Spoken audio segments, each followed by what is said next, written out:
Going on, y'all? So I've had this movie for a couple of days now. I've actually watched it a couple of times. In fact, it's playing on my TV right now just to watch it again. Why the fuck not, right? Um, I figured I would do kind of a review or an overview, whatever you want to call it, because this movie's been out now for almost a week. What do I think about the movie? How does it stand up to the other two CGI movies? All that good shit. Let's put it in kind of a perspective. You know what I'm saying? Because as it stands right now, Resident Evil might be a CGI kind of deal when it comes to the movie front. After all, the final chapter to me was a huge letdown. And why the fuck they called it the final chapter when they obviously left that movie open for a sequel, I still don't really understand, but it is what it is. So let's get into it. First of all, what did I think of this movie? Well, it is what it is. You got your main three right there at the bottom. You got Leon Kennedy, you got Rebecca Chambers, and you got Redfield. I almost said his name wrong. And I'm going to go ahead and I'm going to let you guys know straight up and down, this is a Chris Redfield movie. If you don't like Chris, you're not going to like this movie. I'm not a big Chris Redfield. I don't know why I have such a hard time saying his name. I'm not a huge Chris fan. Okay, I've played Resident Evil 1. A little info for you guys. I've never beaten Resident Evil 1. Not because I don't like it or I don't have it. I have Resident Evil 1 on GameCube. I just never beat it. I've come close to the end of it several times. I just don't care to beat it. And in all honesty, I don't like the quips or the puns or the jokes used in Chris's version of the game. A lot like a lot of people. So I'm not a big Chris fanatic. But Chris's character in this particular movie I find okay, but watching the movie I think it's very necessary to point out whoever wrote this movie seems to be a fanboy of Chris. Um when you watch this, they did some things to Leon that I don't particularly think would be a factor of Leon. Being one, they made Leon a crybaby bitch. I've never really took Leon as the bitch boy. I've never really thought Leon was a crying little bitch. I mean, I've played Resident Evil 2, beat Resident Evil 2 several times. I've played and beat Resident Evil 4 more times than I can count. He's never really seemed like a crybaby bitch. I've seen the other movies. He didn't seem like a crybaby bitch in those. Why did they write Vendetta to where Leon is a little whiny alcoholic bitch?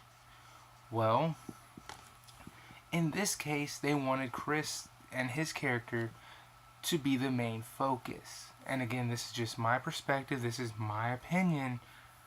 You can have a different one you're entitled to. If you pick up the movie, you might see it the same way. In order for Chris to stand out, because Leon has such a high fan base, you got to take the focus off Leon. The movie, in fact, opens up with Leon walking into a morgue, and his first line in the movie is him talking about himself as a child and what he figured he would be as an adult, and he shoots one of the body bags in the morgue, which is obviously a zombie, and he said he never pictured his adult life as it is now. And my first thought of that was, well, yeah, because who would envision themselves in a zombie post-apocalyptic, I can't even say it right. I can't say the word I'm looking for here. But that kind of world, okay? Nobody does, okay? Not you, not me, not anybody, okay? But as the movie plays out, they cut away from Leon after that scene for a while, and Chris meets up with uh, Rebecca Chambers, who is a scientist in the movie, and they discuss the El Plaga virus, which is known for Leon from 4. And they go find Leon. Well, Leon is wasting away in a bar. He's a drunk. He's an ass-kicking alcoholic. I mean, they're not taking away from Leon's skill in the movie, because in the movie he's got a motorcycle, and in the fight scenes in the movie, Leon steals the show. But I mean, in order for them to put the focus on Chris, I feel like they definitely played it to Chris's advantage by making Leon an alcoholic with a depressed, I can't believe this is how my life turned out, this is not what I wanted to do, midlife crisis, crying type of scenario. And even Rebecca Chambers called him out on it. Like, why are you crying over this shit? Like, and I thought that was funny that they had wrote that in the script. I feel like somebody like read it and wrote that in there for her character to call them out on, and I was like, hopefully that wasn't written in the script. Hopefully somebody thought, okay, maybe they're playing a part in the movie to kind of one line in there, because I felt like, okay, this is getting a little redundant at this point, because I've never seen Leon be a little bitch. And he's normally a badass. Okay? And he doesn't look like he's that much older. I didn't do a whole lot of history like on the movie. I don't know where it's set in the Resident Evil universe. And again, I'm used to Chris Redfield being a big muscular dude. He's not really big muscular Chris. He's more slendered down. In all honesty, I think if Chris and Leon had fought in this movie, it looks like Leon would have beat his ass. Um, and I know that's going to start a whole thing in the comment section over who would win in a fight, Chris or Leon. I'm not fanboying for Leon. If you watch the movie, again, we're going off a skill in the movie. When it comes down to Q or CQC, which is close quarter combat, even in the movie, they made Chris a little bitch when it came to that, and Leon was a beast. Leon was just like straight up whooping motherfuckers' ass left and right, even at close range and far away. But when it came down to it, at the beginning of the movie, when Chris went into the mansion, he was having problems with motherfuckers that were like this close to him. But when you got distance between them, he was a beast. So, when you think of that, every time Chris was close to somebody, he had problems. So, I think, again,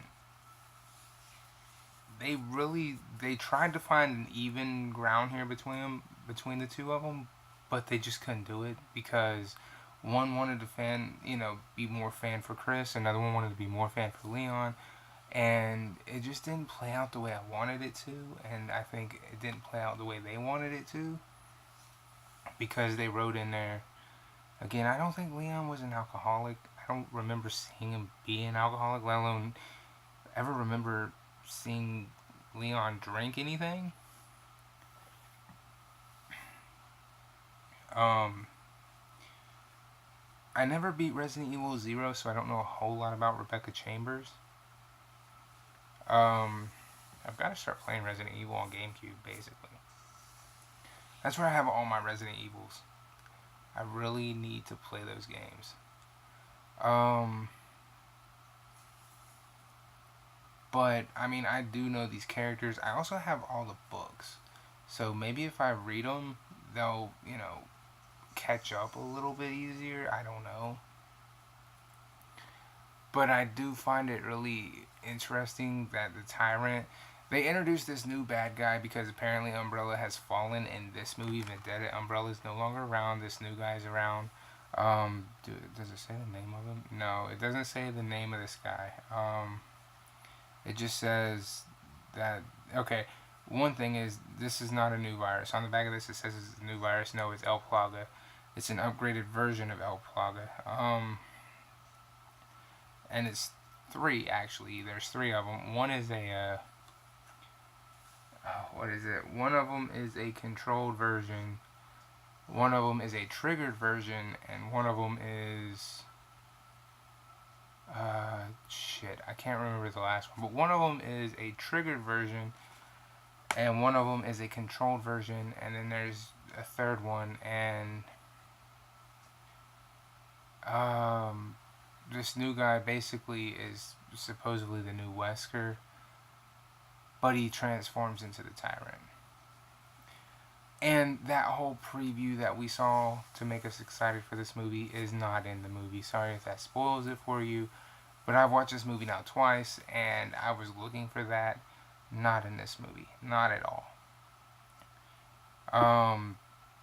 Also, Ada, missing from this movie. She's not in this movie. For Leon to be in this movie and Ada not to be in this movie is weird, because I believe Ada was in the other movie with him for even just a little moment.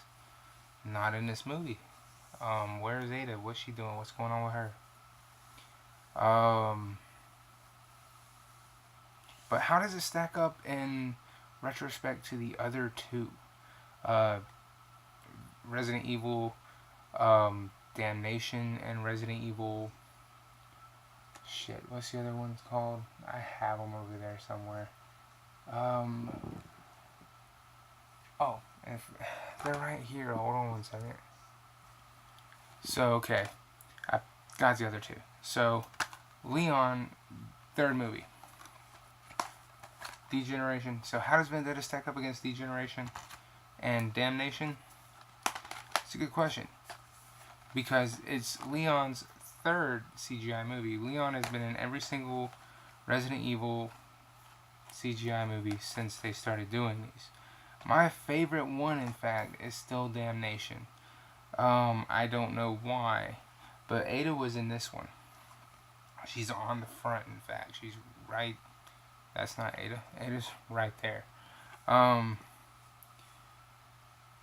Degeneration, the first Resident Evil movie, I'm not that big a fan of. I mean, considering the guy who wrote the movie can't tell time.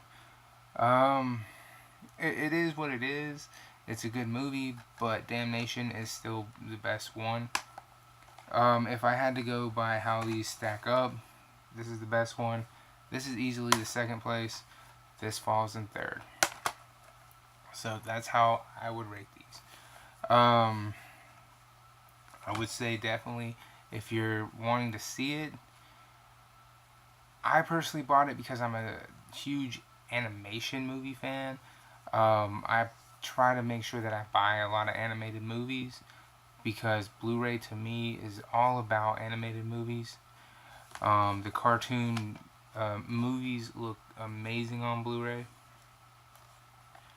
but I tried not to spoil a whole lot with this movie, but I tried to, inform as much as I could. That's why I told you about the whole Chris and Leon debacle here, because I felt like, okay, you had Leon in both these movies showing no signs of any kind of depression, no signs of any kind of alcoholism, and then in Vendetta, he's an alcoholic, depressing sociopath that's having a midlife crisis just because Chris is in it now? So Chris can somehow be the hero? I don't buy that. I don't think anybody's gonna buy that as a reason to have a story. I mean, we all know Chris is a hero anyway, but that being aside from the fact, it's a good movie for what it is. You definitely should watch it. If you can Redbox it, Redbox it. If you want to own it, it was barely $20, if I'm not mistaken. It was barely $20, which isn't bad for a Blu-ray. I think it's like 15 for the DVD. Definitely buy it. Support animated movies. No reason not to. If I'm not gonna say we're not gonna ever get another Resident Evil live action movie, but definitely keep the Resident Evil animated movies going because they can be a whole lot better than the Resident Evil live action movies because they're allowed to do a lot more with them. So definitely go out and support them. That way we can get a little bit better stories. We can get something that doesn't have to go through red tape. Um, One other thing I know a lot of people don't give a damn about, but I care. On the back here, we have the Tokyo Game Show footage. Tokyo Game Show footage. You can't watch this movie with Japanese. There's no Japanese language selection, no Japanese subtext, no Japanese anything. But you get Tokyo Game Show footage. What the fuck? I like watching animated movies in Japanese. I watch my Final Fantasy movies in Japanese. I even watch the Attack on Titan Blu-ray movies that I have. Not even the live action movies because those are in Japanese. But I watched the first season of Attack on Titan and the junior high Attack on Titan season in Japanese. Even though I can watch it in English, I watch everything in Japanese that is anime, anything like that. Can we get Japanese versions of these movies where it's got Japanese on there? Because I would prefer to have these in Japanese. I know Resident Evil is called Biohazard in Japan. I know it's a little thing to complain about, but it's one of those things that I really feel like should have been on there. Should have been part of the features with the language and the subtitles. Just because they went out of their way to put the Tokyo Game Show footage on there, and they should have had it. I feel like they don't have it on any of the other ones either. But I feel like they should have. I feel like we should be able to have Japanese languages on the animated movies. But again, that's just me. That's just my thing. I was really hoping that was going to be on there. It's not, but it is what it is. Again, it's just my take on the movie. You can pass on it if you want to. Like I said, I definitely would support it. Just because, like I said, Resident Evil's animated movie side might be able to, go on for a longer period of time than the live action movies with better stories and all that shit if you support it versus the live action shit, because animated shit doesn't have things getting in the way like real life does. You know what I'm saying? So if you get a chance, definitely support the movie. It's not so bad as to where I would say pass on it. Definitely Redbox it if you get a chance. If you don't want to pay the money for it, Redbox it so you can watch it. Rent it on Xbox, rent it on PlayStation, but make sure you're watching the movies so they know to continue making these type of movies. Because like I said, I own all three of them because I want the studios to keep making them. Because I do enjoy these. I actually enjoy these movies more so than the live action movies because I only really enjoyed Resident Evil with Nemesis in it. So definitely let them know, hey, we want more of these movies. I definitely want more of these movies. So you should definitely see it if you like Resident Evil. It's something to see. Considering with the games, there's not zombies in Resident Evil pretty much anymore. There's a shit ton of zombies in this. Even though, like I said, the main virus is El Plaga. We get a tyrant, and he looks pretty badass. He is pretty badass. The action in the movie is pretty damn good. I'm not gonna say it's not bad. It's really fucking good. It's when the action shows up, it's fucking really good. Um, I think that's everything. I think that's everything covered. So, I'm sorry the video was so long and scattered all over the place, but it's talking Resident Evil Revelation, or not Revelations, but Resident Evil fucking Vendetta, comparing it to the other two movies, Damnation and Degeneration. Um, Definitely just buy the movie, watch the movie. Trust me, you will not be disappointed by a fucking thing. It's a great. If you own the other two, this is another thing. If you own the other two, you can tell they are definitely improving. Okay, this was their first run, Degeneration first run, and the improvement from Degeneration to Damnation, you can tell was leaps and bounds, and just CGI. Another leap and bound here. It just got better. I mean, it improved so much, man. Just so much. And if they make another one, I guarantee you it's going to look so much more better than this one. So that's something to consider too. If you watch Degeneration, then you watch Damnation, then you watch Vendetta, I'm telling you, you'll notice these movies are looking better as well as getting better too. Sure, you'll find things to complain about, just like I did. But there are little things that, you can overlook and still enjoy the movie with. So just think about that. Until next time, deuces.